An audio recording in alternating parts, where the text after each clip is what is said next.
Hi hello दोस्तों, स्वागत है आप सभी का हमारे चैनल श्री सत्यनारायण क्लास में। तो आप लोग फटाफट से चैनल को लाइक एवं सब्सक्राइब कर लीजिए।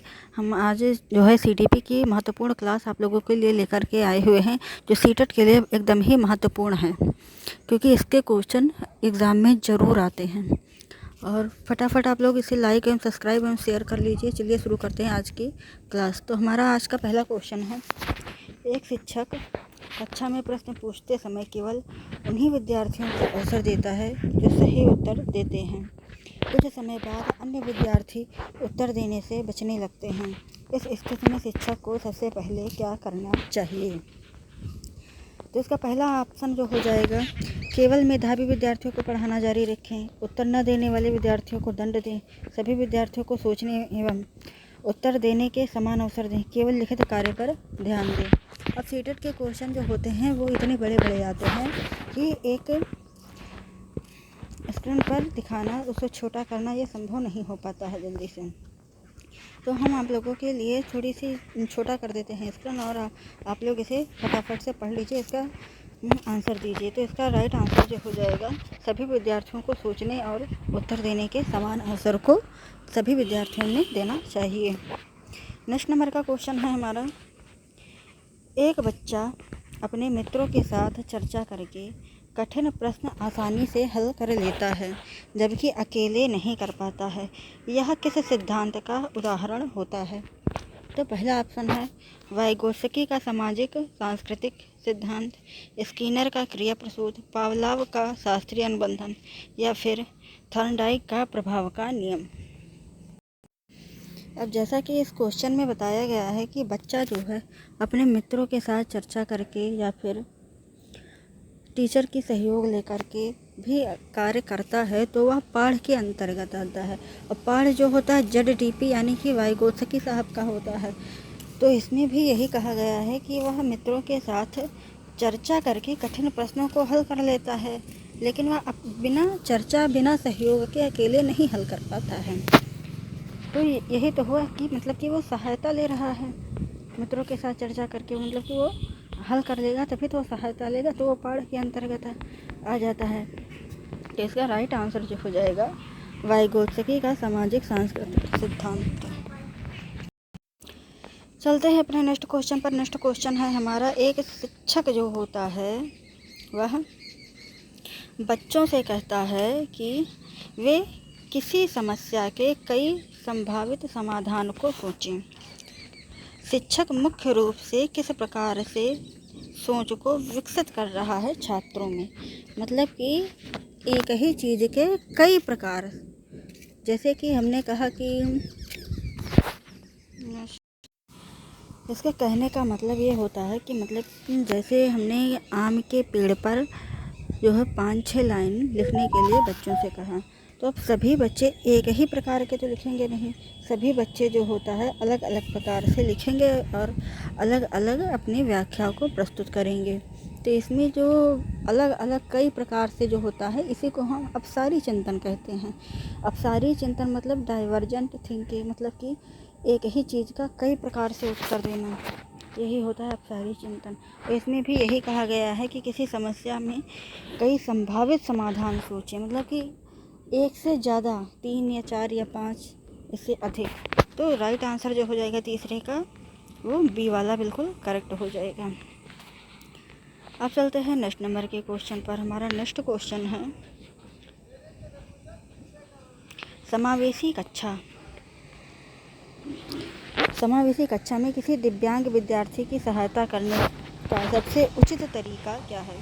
उसे अलग कक्षा में भेज देना, उसे केवल आसान प्रश्न देना, उसकी आवश्यकता के अनुसार उपयुक्त सहयोग एवं संसाधन उपलब्ध कराना, या फिर उसे किसी अन्य विद्यार्थी पर निर्भर रहने देना। तो इसका जो राइट आंसर हो जाएगा वो आप लोग सोचकर बताइए कि समावेशी कक्षा में दिव्यांग विद्यार्थी की सहायता जो होता है करना सबसे उचित तरीका क्या होगा? तो उसे कक्षा में अलग बैठा देना, तो ये इस विद्यार्थियों के अंदर जो होता है हीन भावना आ जाती है, तो हम यह कार्य नहीं कर सकते हैं। उसे केवल आसान प्रश्न देना, यह भी नहीं हो जाएगा। इसके बाद उसे अन्य विद्यार्थियों पर निर्भर रहने के लिए कह देना, यह भी नहीं होगा। तो आपके तीनों आंसर नहीं होंगे। इसका राइट आंसर जो हो जाएगा वो सी वाला हो जाएगा, मतलब उसकी आवश्यकताओं के अनुसार उपयुक्त सहयोग एवं संसाधन उपलब्ध कराना होता है। अब मान लीजिए कि कोई बच्चा है, वो आँख से थोड़ा सा दिव्यांग है। अब आँख से उसे दृष्टि बाधित है उसकी, तो उसे हम सबसे पहले उसे बच्चे को आगे बैठाएंगे ताकि उसे देखने में कोई सुविधा न हो। इसके बाद हम उसके लिए ब्रेल लिपि का प्रयोग करेंगे। तो जो इस संसाधन का जो हम प्रयोग करेंगे उसी की बात की गई है इसमें कि आवश्यकताओं के अनुसार उपयुक्त सहयोग एवं संसाधन उपलब्ध कराना, बस यही होता है। तो मतलब दिव्यांग विद्यार्थियों का सहायता भी हो जाता है और इसमें उचित तरीका भी इनका हो जाता है। तो यही समावेशी शिक्षा के अंतर्गत आता है। मतलब समावेशी शिक्षा में विविध प्रकार के बच्चे आते हैं जो सभी को साथ में लेकर चला जाता है। ऐसा नहीं है कि ये विद्यार्थी दिव्यांग है या फिर मंद बुद्धि है या फिर ये है तो उसको तुलनात्मक कर देंगे, उसका श्रेणीकरण कर देंगे, उसको अलग कर देंगे, ऐसा नहीं कर सकते हैं। सभी को साथ में लेकर के चलना होता है। यही समावेशी शिक्षा NCF 2005 के अंतर्गत उल्लेखित है। नेक्स्ट नंबर का क्वेश्चन है हमारा, एक बच्चा नई जानकारी को अपने पुराने अनुभवों से जोड़कर समझता है। पियाजे के अनुसार यह प्रक्रिया क्या कहलाती है?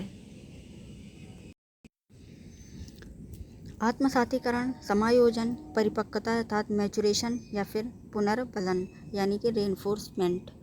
तो एक बच्चा जो होता है अपने पुराने अनुभवों को नए अनुभवों के साथ जोड़ लेता है। मान लीजिए कि इसमें पावलाव साहब का एक कुत्ता है, कोई छोटा बच्चा है। अब वो कुत्ते को देखता है, मतलब कि इसके 4 पैर होते हैं, मुख होता है, ये होता है, पूंछ होती है। अब उसके बाद वो घोड़े को देखता है, उसके भी 4 पैर होते हैं, उसके भी पूंछ होती है, उसका भी मुख बड़ा होता है, लेकिन वो आकार में बड़ा होता है, छोटा होता है। अब उसने कुत्ते और घोड़े में अगर भेद कर लेता है, उसका कुत्ते की जगह पर मतलब कि कुत्ते के साथ उसने घोड़े का भी समायोजन कर लेता है कि अपने दिमाग में कि ये कुत्ता होता है, ये घोड़ा होता है, दोनों में भेद कर लेता है। तो इसी को हम जो है आत्मसातीकरण कहते हैं, मतलब एसिमुलेशन कहते हैं। तो ये हमारा राइट आंसर हो जाएगा।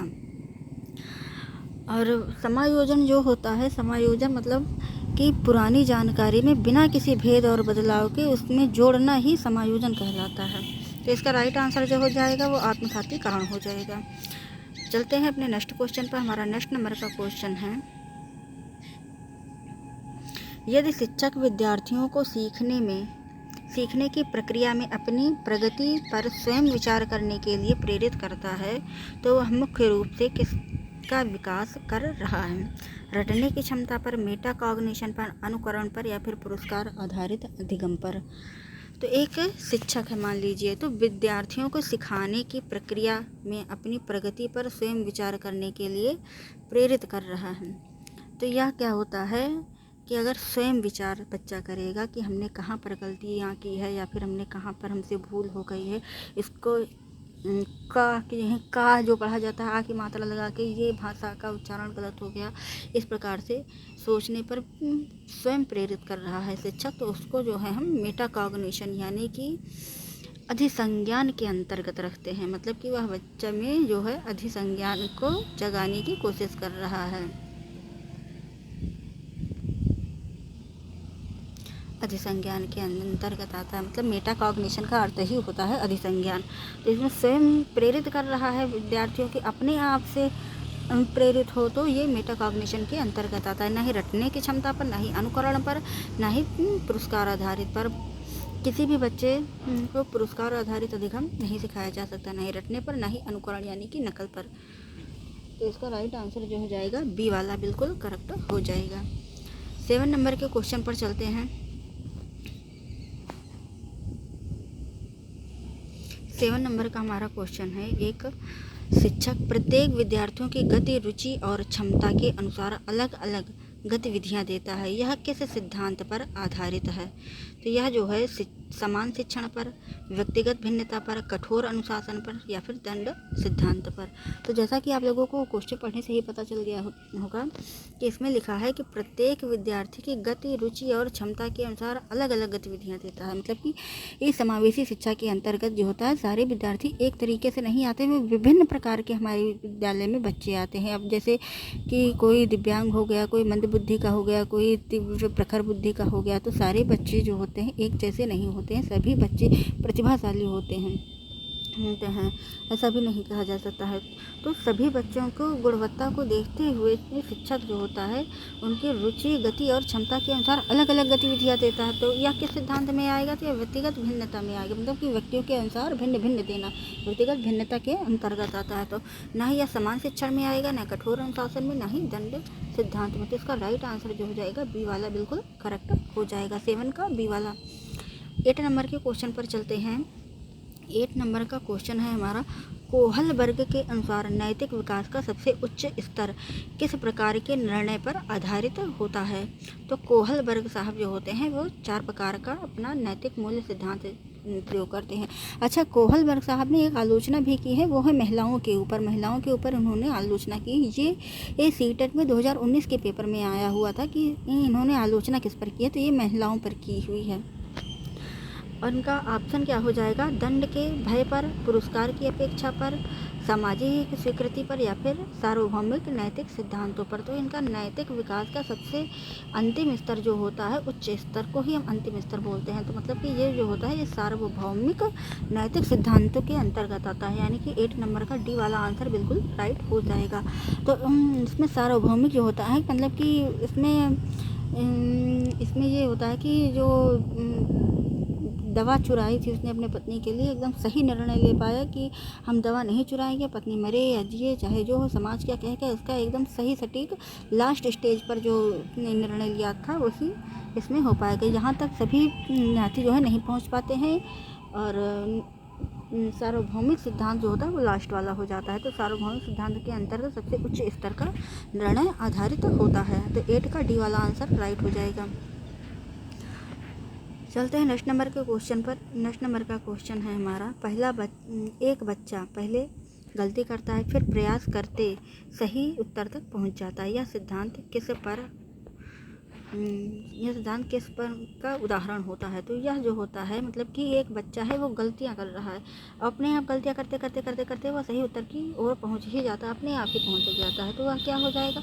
अंतर्दृष्टि होगा नहीं, अवलोकन सिद्धांत होगा नहीं, संज्ञानात्मक मतलब कि बातचीत, कम्युनिकेशन ये होगा नहीं, मानचित्र भी नहीं होता, मतलब कि परीक्षण एवं त्रुटि अधिगम, मतलब कि गलतियाँ तो करता है लेकिन उसके बाद फिर वो सही उत्तर तक भी पहुँच जाता है, मतलब कि परीक्षण एवं त्रुटि का अधिगम हो जाएगा, यानी कि 9 का बी वाला आंसर बिल्कुल करेक्ट हो जाएगा। नेक्स्ट नंबर का क्वेश्चन है हमारा 10 नंबर का। 10 नंबर के क्वेश्चन पर चलते हैं। एक प्रभावी सीटेट शिक्षक का सबसे महत्वपूर्ण गुण क्या माना जाता है? केवल पाठ्य पुस्तक समाप्त करना, केवल परीक्षा पर ध्यान देना या फिर विद्यार्थियों को सक्रिय रूप से सीखने के अवसर देना या फिर गृह कार्य देना? तो इसका राइट आंसर जो हो जाएगा वो सी वाला हो जाएगा। विद्यार्थियों को सक्रिय रूप से सीखने के अवसर को देना हो जाता है, ना ही गृह कार्य होता है, ना ही केवल परीक्षा होता है, ना ही पाठ्य पुस्तकों को समाप्त करना होता है, बल्कि विद्यार्थियों को सक्रिय रूप से सीखने के अवसर देंगे। अच्छा, विद्यार्थियों को सीखने के अवसर देंगे तभी तो समावेशी शिक्षा के अंतर्गत आता है। बच्चे भी एक्टिव मोड में ही बच्चे सीख पाते हैं। तो 10 का जो होता है सी वाला आंसर बिल्कुल करेक्ट हो जाएगा। 11वें नंबर के क्वेश्चन पर चलते हैं। हमारा नेक्स्ट नंबर का क्वेश्चन हो जाएगा, एक शिक्षक जो है बच्चों से किसी विषय पर अपने अनुभव साझा करने के लिए कहता है और फिर उसी आधार पर नया पाठ पढ़ाता है, यह किस दृष्टिकोण को दर्शाता है? तो यह जो होता है रटने पर नहीं दर्शाता है, नहीं व्यवहारवाद पर दर्शाता है या फिर अनुशासन पर भी नहीं, बल्कि यह रचनावादी यानी कि कॉन्स्ट्रक्टिविस्ट दृष्टिकोण को दर्शाता है। तो राइट आंसर जो हो जाएगा वो बिल्कुल सही हो जाएगा, सी वाला, यानी कि 11 का सी वाला करेक्ट है। नेक्स्ट नंबर का क्वेश्चन है, एक बच्चा कठिन प्रश्न का उत्तर शिक्षक के संकेत मिलने पर देता है लेकिन बिना सहायता के नहीं दे पाता है, यह किस अवधारणा का उदाहरण होता है? तो यह जो होता है प्रभाव का नियम, निकटस्थ निरूपी, शास्त्रीय अनुबंधन, अंतर्दृष्टि। तो अभी जैसा मैंने ऊपर बताया था कि सहायता देने का मतलब ही पाड़ होता है, या किसके माध्यम से आएगा, या निकटस्थ विकास क्षेत्र यानी कि ZPD के अंतर्गत आएगा। इसी को हम पाड़ बोलते हैं, या वाइगोत्स्की साहब ने दिया हुआ था। तो बच्चे को शिक्षक ने संकेत दिया मतलब कि सहायता दी। तो इसका राइट आंसर जो हो जाएगा बी वाला करेक्ट हो जाएगा। नेक्स्ट नंबर का क्वेश्चन है हमारा 13 नंबर का। आप लोगों को हम फटाफट सुपर फास्ट रिवीजन करा रहे हैं, जिसमें इसके सारे महत्वपूर्ण टॉपिक हमने लिया हुआ। तो आप लोग फटाफट से चैनल को लाइक ज़रूर कर लीजिए और सब्सक्राइब भी कर दीजिए। हमारी सब्सक्राइबर की संख्या बिल्कुल भी नहीं बढ़ रही है। आप लोग चैनल देख करके निकल जाते हैं, इसके बाद सब्सक्राइबर कोई भी नहीं करता है। तो हमारी मेहनत पर कुछ तो आप लोग अमल कीजिए और चैनल को सब्सक्राइब कर लीजिए। 13 नंबर का क्वेश्चन है, यदि शिक्षक केवल परीक्षा के अंक के आधार पर विद्यार्थियों का मूल्यांकन करता है तो वह किस प्रकार के मूल्यांकन की उपेक्षा कर रहा है। तो वह किस प्रकार की उपेक्षा कर रहा है, सतत एवं व्यापक की, योगात्मक मूल्यांकन की, मौखिक की, या फिर निदानात्मकता की। तो इसका राइट आंसर जो हो जाएगा योगात्मक मूल्यांकन करेगा ही नहीं, मौखिक भी नहीं करेगा, न ही निदानात्मक कर रहा है, बल्कि वह केवल परीक्षा के अंक के आधार पर विद्यार्थियों का मूल्यांकन करता है, मतलब कि ग्रेडिंग का कार्य कर रहा है। यह सतत एवं व्यापक मूल्यांकन के अंतर्गत आता है, मतलब कि 13 का ए वाला पहला आंसर बिल्कुल राइट हो जाएगा। 14 नंबर के क्वेश्चन पर चलते हैं। 14 नंबर का क्वेश्चन क्या कह रहा है, चलिए देखते हैं। कक्षा में बच्चों को प्रश्न पूछने और अपने विचारों को व्यक्त करने की स्वतंत्रता देना किसका संकेत होता है। यही तो समावेशी शिक्षा का संकेत होता है, या छात्र केंद्रित भी होता है, ऐसा माना जाता है। अब चलिए चलते हैं ऑप्शन पर। तो हमारा ऑप्शन है बाल केंद्रित पर, दंड आधारित, शिक्षक केंद्रित, या फिर रटने। ये तीनों ही आंसर गलत है, बल्कि बाल केंद्रित सही हो जाएगा, यानी कि 14 नंबर का भी पहला वाला बिल्कुल राइट हो जाएगा।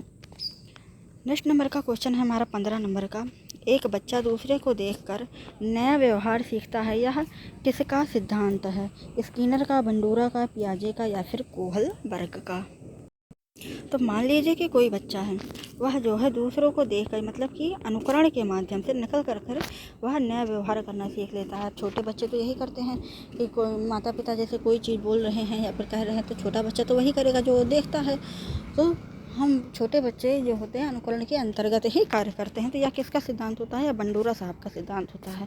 स्किनर, पियाजे और कोहलबर्ग का नहीं होता। तो राइट आंसर जो हो जाएगा 15 का बी वाला बिल्कुल करेक्ट हो जाएगा। 16 नंबर के क्वेश्चन पर चलते हैं। एक प्रभावी शिक्षक गलती करने वाले बच्चों से पहले क्या करेगा। अब इसका ऑप्शन क्या हो जाएगा, दंड देगा, पूरी कक्षा के सामने डांटेगा, गलती का कारण समझकर सहायता करेगा, अंक काट देगा। तो इसका राइट आंसर यह जाएगा क्या होगा, दंड देना, पूरी बच्चों के सामने डांटना, राइट। तो इसका राइट आंसर जो हो जाएगा कि गलती का कारण समझकर बल्कि उसकी सहायता करेगा। बच्चे को गलतियां करने पर उसे दंड नहीं दिया जाता है, ना ही पूरी कक्षा के सामने डांटा जाता है, ना ही उसके अंक काटे जाते हैं। ऐसा करने से बच्चों के अंदर हीन भावना आ जाती है और बच्चा समझने की बजाय वह और ही रुष्ट हो जाता है और विद्यालय आना ही बंद कर देता है। तो इसका राइट आंसर जो हो जाएगा, हमें ये सुविधादाता शिक्षक जो होता है एक सुविधादाता होता है। तो शिक्षक जो होता है वो सुविधादाता के अंतर्गत आएगा। तो सुविधादाता जो होता है वह सब पूरे बच्चों के सामने डांटेगा नहीं तो अन्य बच्चे भी उसकी खिल्लियाँ उड़ाना शुरू कर देंगे, इसलिए वह बच्चा जो है स्कूल ही आना बंद कर देगा। तो ऐसा शिक्षक नहीं करेगा, बल्कि वह गलती का कारण समझेगा और उसकी सहायता करेगा। हमारा नेक्स्ट नंबर का क्वेश्चन हो जाएगा 17 नंबर पर चलते हैं। हार्वर्ड जो होता है गार्डनर के अनुसार यदि कोई बच्चा संगीत में अत्यधिक कुशल है तो वह किस बुद्धि का उदाहरण है, तार्किक का, भाषिक का, संगीत का, या फिर स्थानिक का। तो हार्वर्ड गार्डनर के अनुसार जो होता है संगीत में बच्चा अत्यधिक कुशल है, मतलब कि संगीतीय बुद्धि हो जाएगा, तार्किक का, बौद्धिक का, स्थानिक से कोई मतलब ही नहीं है। तो राइट आंसर क्या हो जाएगा, सी वाला,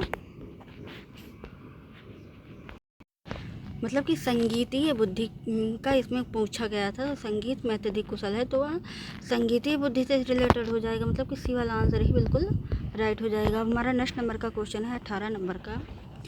यदि शिक्षक विद्यार्थियों के समूह में कार्य करने के अवसर देता है तो इसका मुख्य रूप से क्या विकसित होता है?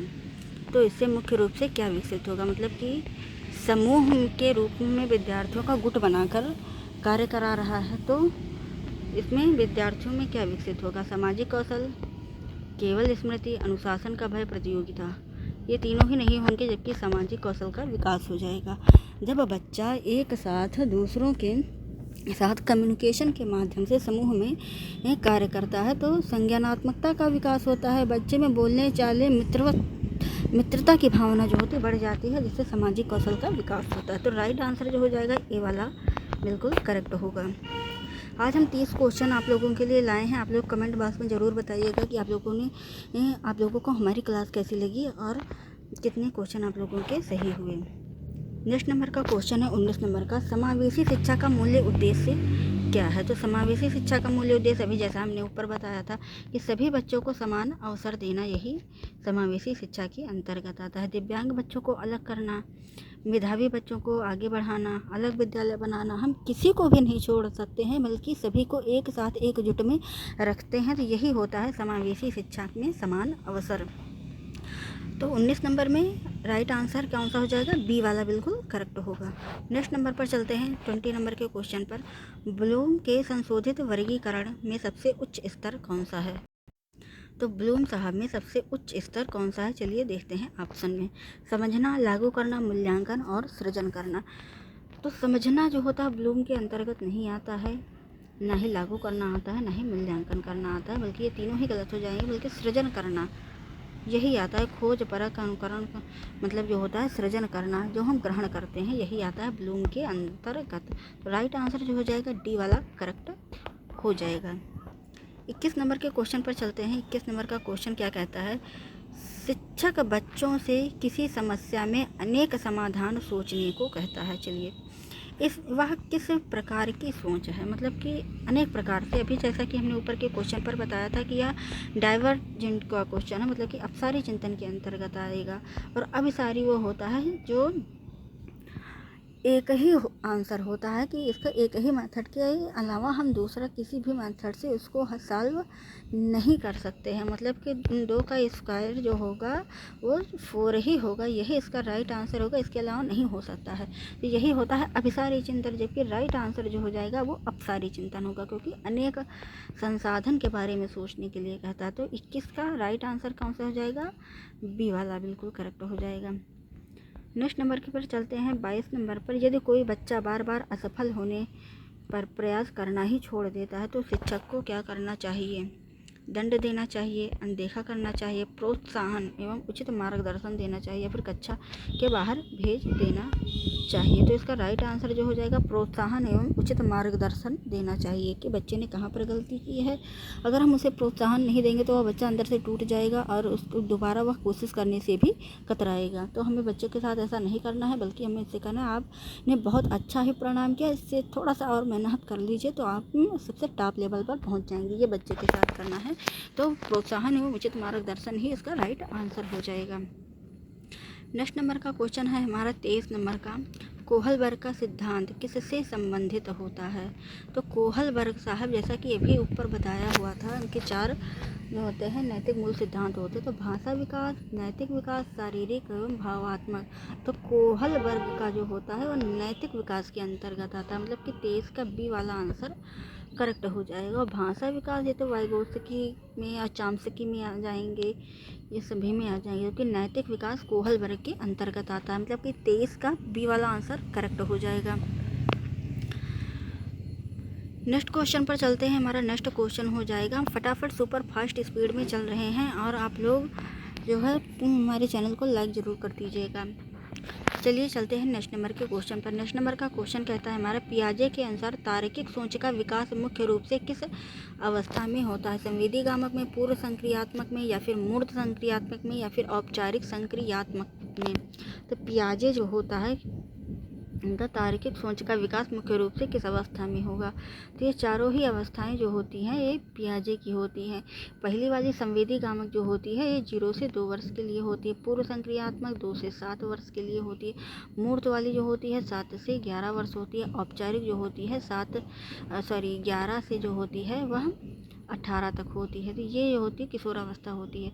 लेकिन इसमें पूछा गया तार्किक सोच का मुख्य रूप से जो विकास होता है वो मूर्त से शुरू हो जाता है और औपचारिकता में तो एकदम चरम पर रहता है। तो इसका राइट आंसर जो हो जाएगा सी वाला करेक्ट हो जाएगा, क्योंकि इसमें जो है तार्किक सोच के बारे में बात की गई। तो तार्किक सोच मूर्त संक्रियात्मक यानी कि 7 से 11 वर्ष के बीच में आ जाती है। नेक्स्ट नंबर का क्वेश्चन है हमारा, एक शिक्षक बच्चों को वास्तविक जीवन की समस्याएं हल करने के लिए प्रेरित करता है या किस प्रकार के अधिगम का बढ़ावा देता है? अर्थपूर्ण अधिगम या फिर रटकर या निष्क्रिय या फिर यांत्रिक? तो इसका राइट आंसर जो हो जाएगा वो क्या हो जाएगा? अर्थपूर्ण अधिगम। अब रटकर किसी बच्चों को सिखाना संभव नहीं होता, निष्क्रिय रूप से भी सिखाना नहीं होता, यांत्रिक रूप से किसी सामान को इसके माध्यम से सिखाना ये भी नहीं हो पाएगा, बल्कि अर्थपूर्ण अधिगम के माध्यम से हम इसे सिखा सकते हैं। मैंने 25 का ए वाला आंसर बिल्कुल राइट हो जाएगा। तो इसमें कहा गया वास्तविक जीवन की समस्याओं को हल करने के लिए प्रेरित करता है, तो वही तो होगा, अर्थपूर्ण अधिगम के माध्यम से ही तो वह हल कर पाएगा। तो 25 का ए वाला आंसर करेक्ट हो जाएगा।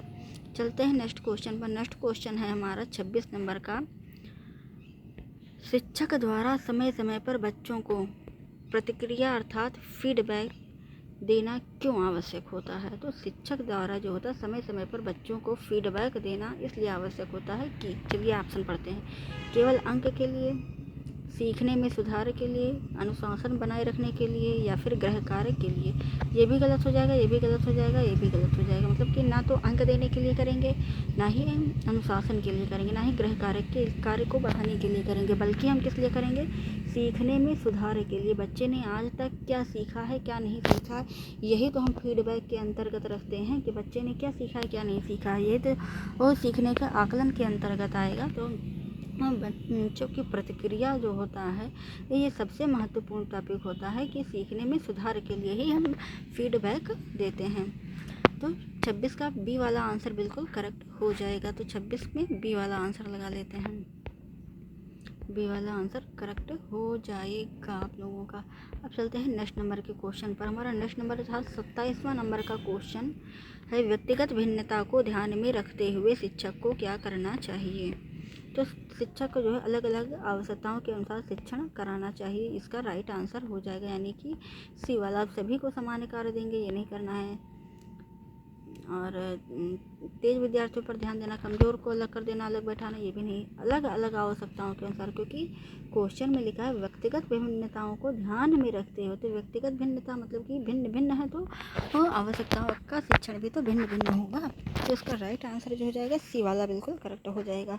नेक्स्ट नंबर का क्वेश्चन है हमारा स्किनर के, एक मिनट, इसमें 28 नंबर होना चाहिए था, इसमें 18 छप गया, मिस प्रिंट हो गया है। चलिए कोई बात नहीं, इसको हम 28 कर देते हैं। स्किनर के अनुसार सीखने में सबसे महत्वपूर्ण भूमिका किसकी होती है? स्किनर के अनुसार पुनर्बलन की, परिपक्वता की, अंतर्दृष्टि की या फिर अनुकरण की? तो सीखने के अनुसार जो होता है वह जो सीखने के अनुसार जो होता है वह पुनर्बलन यानी कि रेनफोर्समेंट के अंतर्गत आती है।